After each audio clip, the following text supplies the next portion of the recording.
So, Dasan, we saw some pretty dramatic scenes there and reports of students now being arrested. What exactly happened?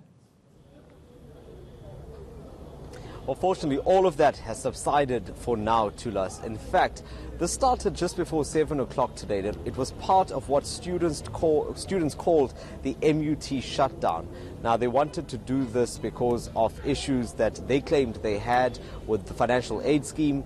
They said that some of the allowances that were due to them had not been paid. They also had issues with their historic debt and the amount of money that had accumulated over the past years. And they felt that that needed to be cleared. So all of this came to a head because they say they haven't had the opportunity to meet with the management of MUT. But now that is something that's happened today. In fact, I'm just a few minutes away from going into a press briefing where we should be briefed on exactly what came out of that meeting between the SRC and MUT. But it seems at this point that decision as to whether classes will continue tomorrow or whether the campus will be open is something that lies in the SRC's hands. And that was the indication that we got from management earlier, with them saying that they needed to first ensure that the SRC was content with their commitment to work out the problems before they resume classes.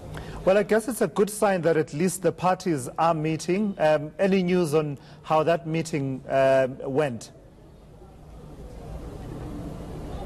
Well, earlier this morning, the students were adamant that they had no other choice than to stage this protest, and it was quite a protest. They called it the MUT shutdown, and that's exactly what it was. In fact, the only activity that took place in this campus was when there were pockets of students that were running through. There was back and forth cat and mouse kind of game with police, where students were stoning police were firing rubber bullets back at students. There was the smell and the feeling of tear gas in the air across this campus, and that went on for the better part of the morning until about 1 o'clock at least. And just about 10 minutes ago, the last of the police officers that were here managed to leave.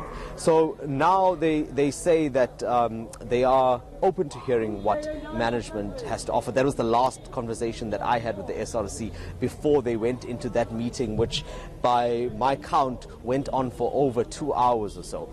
So as to whether classes will resume, we'll hear that as soon as we step into that briefing now. And Dasan, in as far as the issues are concerned, the students were complaining about the non-payment of allowances. And it seems the university is downplaying the extent to which this has actually been the case. Precisely. In fact, the university says by its count, about 7,000 odd allowances had actually been paid, and this was earlier today that they were saying this, and only 46 of them hadn't in fact been paid.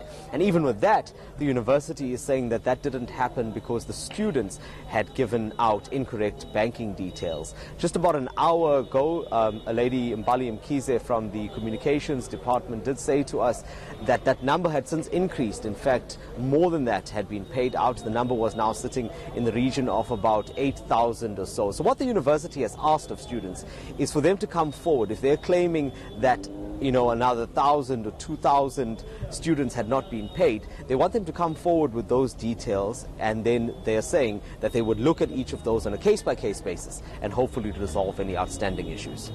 All right, thank you so much for that. That is ENCA's Dasan Tathia watching that situation for us.